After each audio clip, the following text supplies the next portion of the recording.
Capítulo 7. Antes de que los primeros rayos del sol iluminaran por completo la fortaleza blanca, Dairon de Klaus caminaba con paso rápido por los fríos pasillos.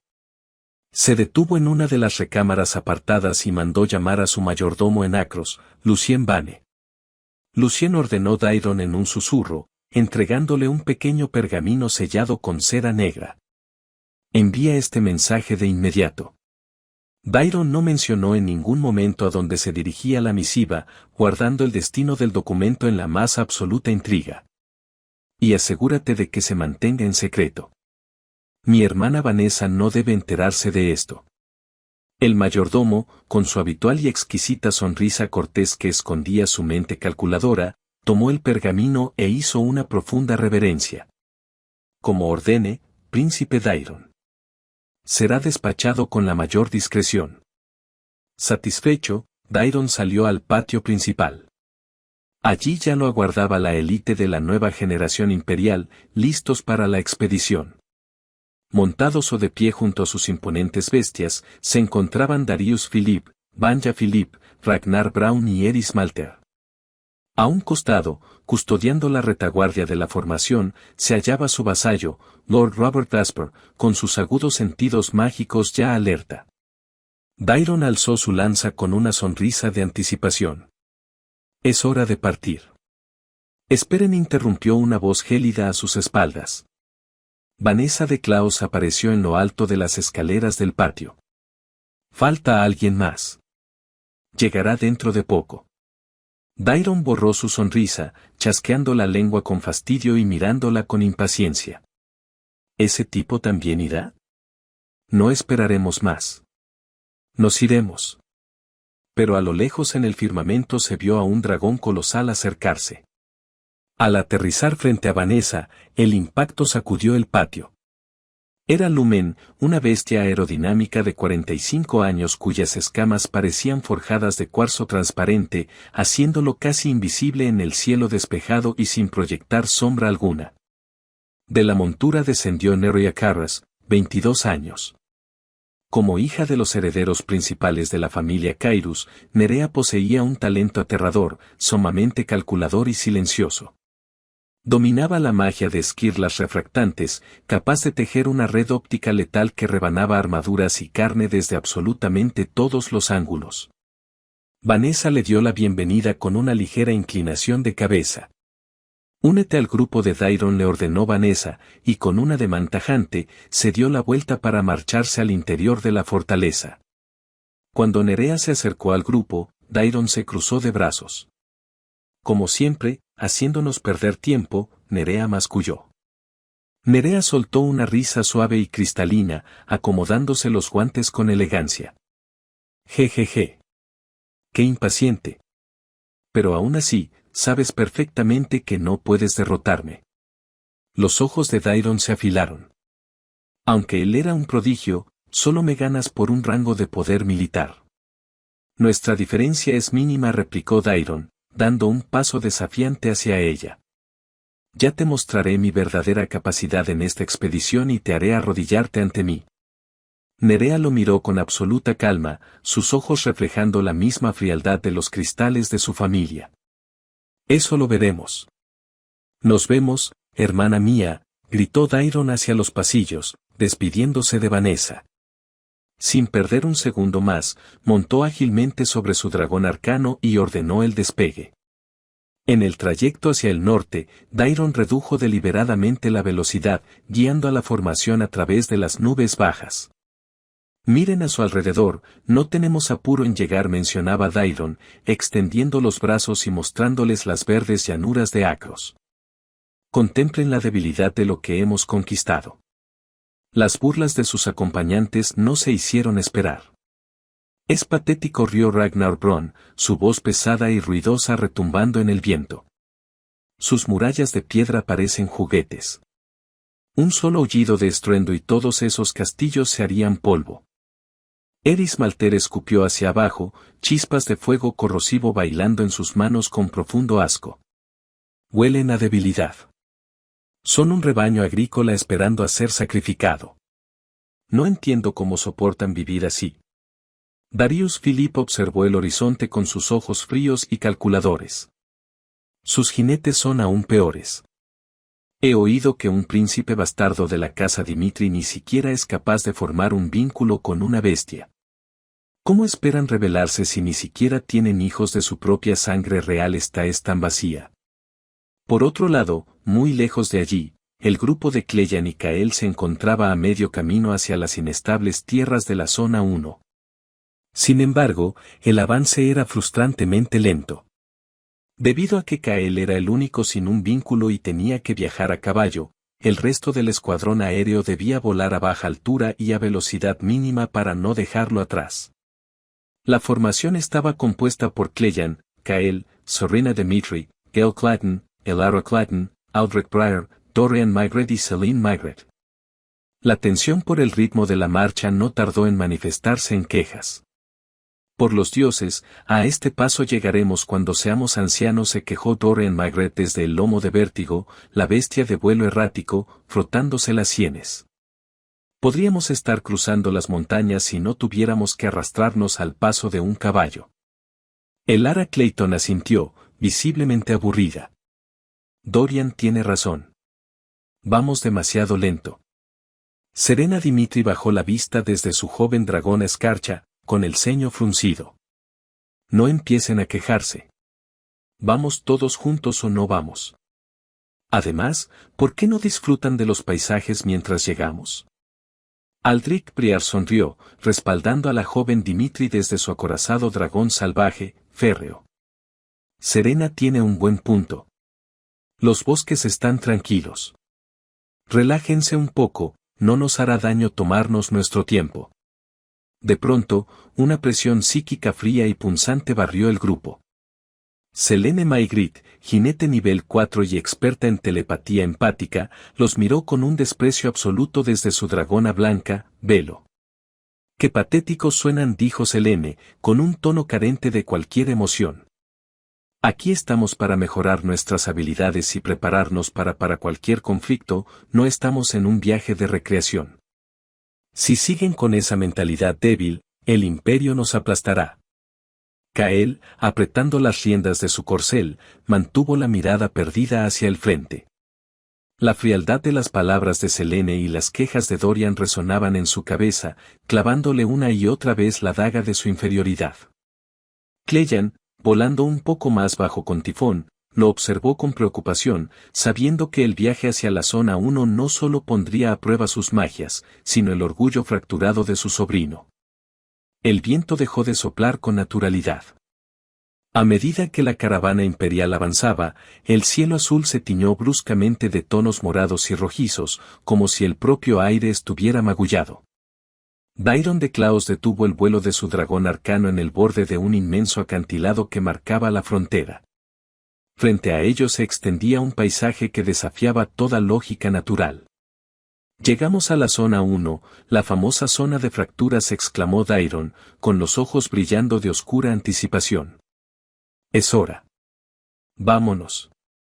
Conducidos por la arrogancia y el deseo de sangre, la élite del Imperio Oscuro se sumergió en el abismo alterado. Unas horas más tarde, el grupo de Acros finalmente llegó al mismo límite.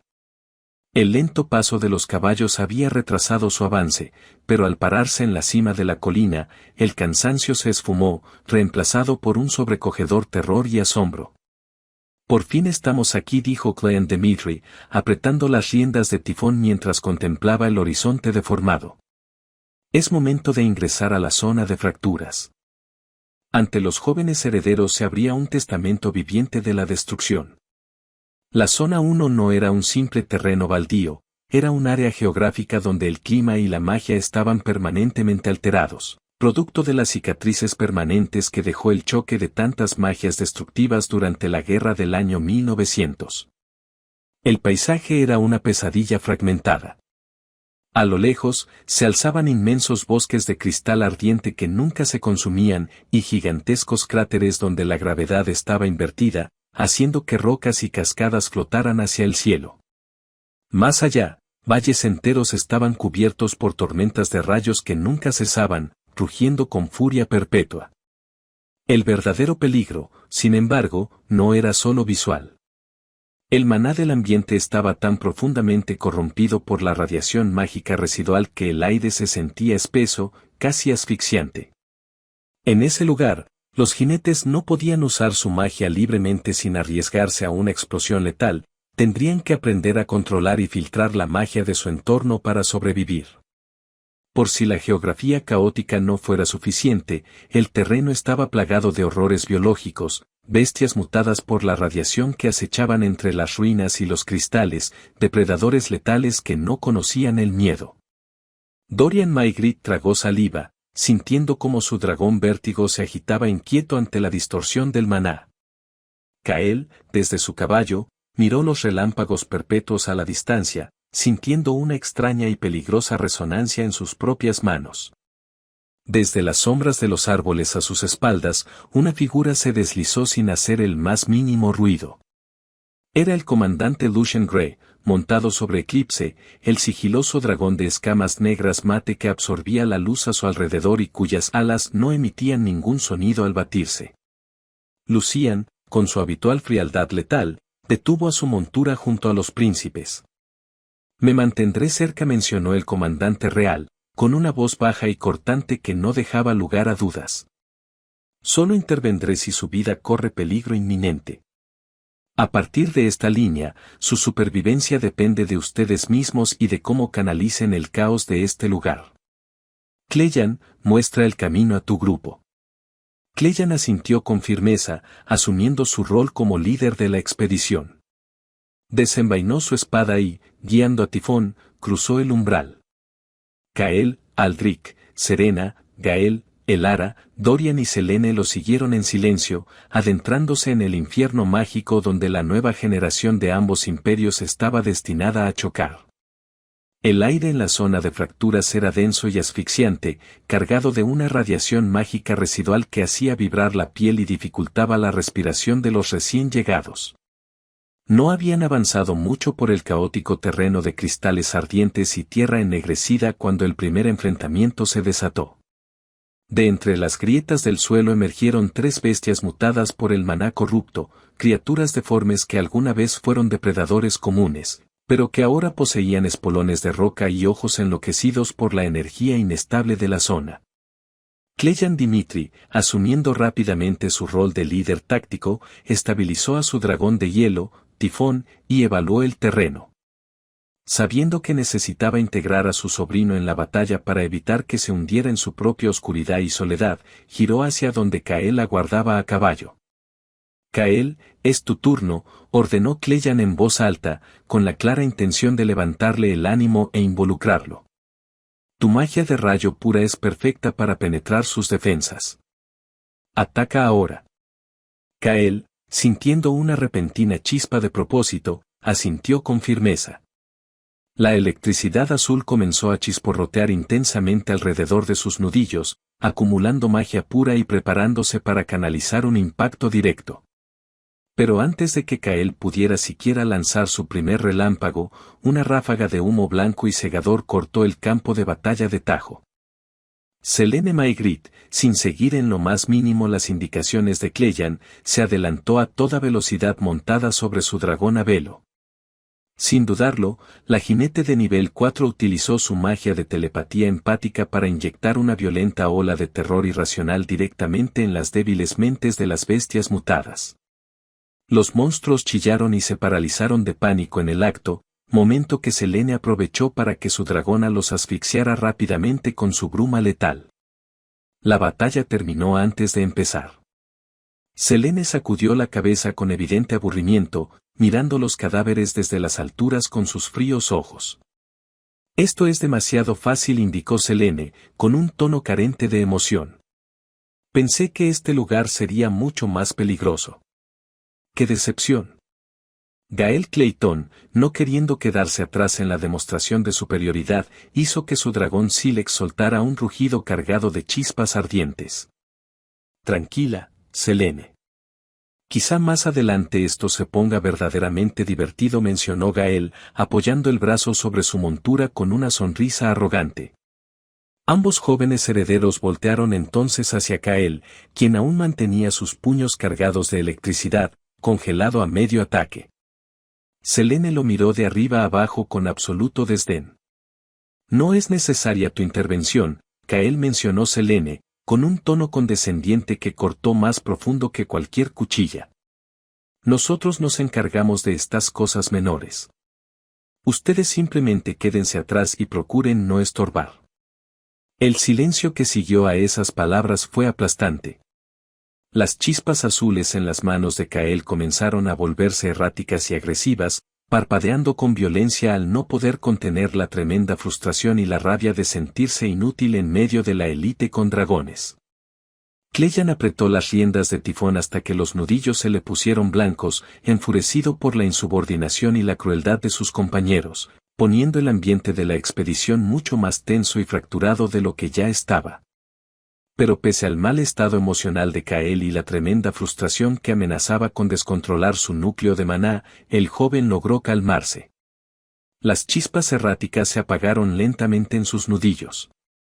Al ver que Cleyan estaba a punto de estallar de furia contra Selene y Gael por su actitud altanera, Kael intervino para evitar que la expedición se fracturara por completo desde el inicio. Cleyan, murmuró Kael, con un tono sumamente apagado y carente de vida, como si su propia voluntad se hubiera extinguido por el desprecio recibido. Sigamos. Cleyan apretó la mandíbula, pero al escuchar la voz rota de su sobrino, asintió y reprimió su enojo. Se giró hacia los herederos con una mirada gélida que demandaba respeto. Esto no es un juego, advirtió Cleyan, asumiendo su rol de líder de expedición con absoluta severidad. El maná aquí es más fuerte e inestable. Debemos trabajar en equipo. Tenemos suerte de que aún no aparezcan más criaturas de golpe, así que contrólense. Más adelante la radiación es mucho más intensa. Sin darles tiempo a replicar, Cleyan procedió a dar indicaciones tácticas, explicando cómo debían filtrar la magia del entorno y no luchar contra la energía residual para evitar el colapso físico. Selene y Gael fruncieron el ceño, claramente ofendidos en su orgullo noble al recibir lecciones, pero acataron la orden y siguieron avanzando. Al adentrarse un poco más en la pesadilla de cráteres y cristales de la zona 1, una fuerza opresiva e invisible los golpeó de lleno. Sintieron la tremenda presión de la radiación mágica aplastando sus pulmones. Estabilicen sus habilidades, ordenó Cleyan de inmediato. El príncipe de hielo comenzó a indicar a cada uno cómo ajustar su flujo de maná, le dijo a Alara Clayton que liberara la presión interna usando su vapor, a Dorian que anclara su percepción para no sucumbir a la distorsión del entorno y a Aldrich que canalizara la energía hacia la Tierra. Gracias a estas instrucciones precisas, todos lograron tener un mejor control sobre sus cuerpos y sus monturas. Pero la zona de fracturas jamás perdonaba. Nada era tan tranquilo como pensaban. De pronto, el suelo tembló y el cielo se oscureció. De entre las grietas ardientes y los desfiladeros de roca, apareció una gran cantidad de bestias mutadas. La horda era abrumadora. En guardia, prepárense para el enfrentamiento, rugió Cleyan, desenvainando su arma mientras Tifón soltaba un rugido ensordecedor. Sin embargo, el peligro no venía solo desde la tierra. A la par de los depredadores terrestres mutados, el cielo se llenó de sombras. Bestias aéreas mutadas, horrores alados corrompidos por la radiación, descendieron en picada y rodearon rápidamente a los príncipes por todos los flancos, bloqueando cualquier ruta de escape. En ese momento crítico, la arrogancia de la nueva generación pudo más que la disciplina. Desobedeciendo por completo la formación defensiva que Cleyan intentaba organizar, los herederos rompieron filas. Apartando bruscamente a Kael y a su caballo hacia un lado tratándolo como un estorbo por ser el único a pie, cada uno del grupo empezó a mostrar sus habilidades. Atacaron en total descoordinación. Gael hacía estallar géiseres de magma mientras el Ara lanzaba ráfagas de vapor a presión, las magias chocaban entre sí y la niebla de los Maigrit cegaba tanto a los aliados como a los enemigos. Fue un despliegue de poder caótico y desordenado, pero la inmensa fuerza bruta combinada de sus dragones y magias logró, de algún modo, diezmar la primera línea de monstruos y hacerlos retroceder. Al ver que las bestias daban pasos hacia atrás, la princesa de la casa volcánica sonrió con exceso de confianza desde su montura. Esto no es tan difícil como pensábamos, mencionó Elara, relajando su postura. Era que, con la forma tan ruidosa, caótica y descuidada de atacar, estaban atrayendo a criaturas mucho más antiguas y poderosas de las profundidades de la zona de fracturas. De entre la bruma tóxica y los bosques de cristal ardiente, emergieron horrores engendrados por la radiación extrema, acechadores de obsidiana, bestias cuadrúpedas masivas con espinas de roca fundida incrustadas en sus lomos, y gárgolas de ceniza, criaturas aladas y esqueléticas que no rugían, sino que emitían chillidos que distorsionaban el aire. Una de estas criaturas, un acechador excepcionalmente ágil, aprovechó la cortina de vapor y humo levantada por los propios príncipes para flanquear la formación.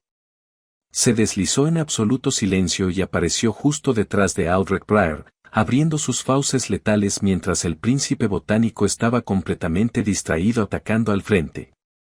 Kael, que observaba la batalla desde atrás, vio el peligro inminente. Su instinto protector se encendió de golpe. Levantó las manos, intentando invocar su magia de rayo pura para fulminar a la bestia y salvar a su amigo. Apretó los dientes, esperando el estallido eléctrico que tantas veces había dominado, pero no ocurrió nada. Las chispas azules apenas parpadearon débilmente en sus dedos y murieron antes de nacer. Su núcleo de maná, ahogado por su estado emocional inestable, la profunda depresión del rechazo sufrido en las Islas Colmillo y la abrumadora sensación de inferioridad, se bloqueó por completo.